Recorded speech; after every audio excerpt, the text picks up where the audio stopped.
So what happens when you are having an amazing season of your life and you've experienced some extremely high moments in God and in your ministry or in your business or whatever that may be for you, and it seems to be victorious and everybody's celebrating you and you're so grateful of getting to this place and you've worked towards it, you've prayed about it, you've petitioned heaven for it, you've done the work, you've done everything that you were supposed to do, and then you reach this place of victory.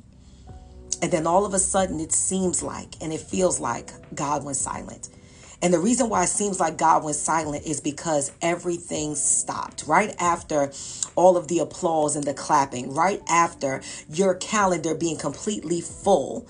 All of a sudden, everything just stopped after you achieved this place. And this place that you achieved made you believe that you had changed and shift gears in your life, and that place that you were in before that victory, you would never see that place again. What happens when that happens? There's been times when this has happened to me. And in those times, I'm like, God, where are you? That's why I said it's like God went silent. Is he ever silent and not talking to us? He's always with us, right? If you abide in me, I abide in you, says the Lord. And whatever you pray and ask for, I shall grant that to you. That's what he says in his word. And so it's like, God, where are you? Why all of a sudden the silence? Why all of a sudden is everybody gone? Where did everybody go? Did I do something wrong? And then you begin to doubt yourself. You begin to lose confidence in areas that you were once confident in. When I went through these things, if I'm honest, I didn't press into and pray as to why I was going through that at the time. And all I knew is I guess I messed up. I guess I got to rebuild all over again. I guess I got to build out all over again because I thought that I hit this place of change. But here's what I realized. If I can reflect back on those times and those moments, right, where I experienced, these great moments with God, and I'm going to call it a victory. Okay. For the sake of trying to make the point, I'm going to call it, I experienced those victories in God. Okay. These victories can look like a conference. These victories can look like hitting your pivotal sales month. These victories can look like finally selling that program and that course that's been on your mind. These victories can look like you launched a book and the book did extremely well, right? And so those things are the victories, right? And when I reflect back on it, it's not that I had to start all over again. When I looked at it, when I was in it, it felt like I started from the ground up. I got to build all over again. And it carries some discouragement. And if I'm honest, it almost was hard to kind of start again, because every time we think that we got to start all over again from the ground up, it's like, was my labor in vain, right? Like, what did I work on? What was I doing? What was I working towards? But it wasn't that I had to start all over again. What I realized is that when I kind of got back in the flow of things, once I got my mind right and my heart right about what was going on, when I got back into a flow of things, I just continued. I didn't have to start from the ground up for the things that I had already begun to build. I just continued. But I realized that my continuation was with different lenses. And I realized that my continuation, I was in a different place. See, when you accomplish those victories, when you accomplish those things that you set out to accomplish, when God graces you and blesses you and you experience those victorious moments, when you come out of that, you're not the same person who you were prior to it. Right? Just like pain can change us, victory can change us. It puts us in different position and in a different posture. So I think that some of it, when we're feeling like, hey, God, where are you? And what happened is that we have to adjust to the new way of being. We have to adjust to this new place. And I also realized this.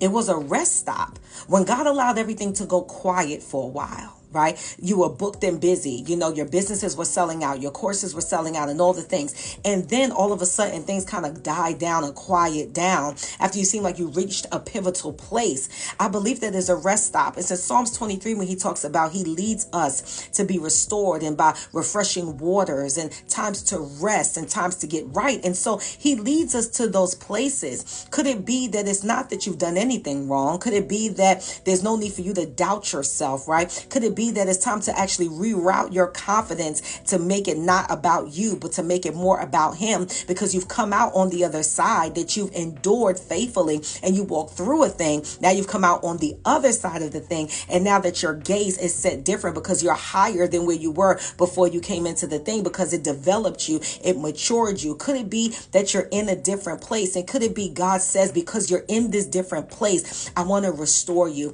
and I want to refresh you before the next wave comes? Because see, at this point, your biggest challenge and your greatest enemy will be you. Sometimes we accomplish amazing, great things, and then we're in competition with ourselves to try to outdo what we did last time, to try to make it better than what we did last time. By that time, once we've known that we've accomplished something, we ain't looking at nobody else right now. Now we're in competition with ourselves.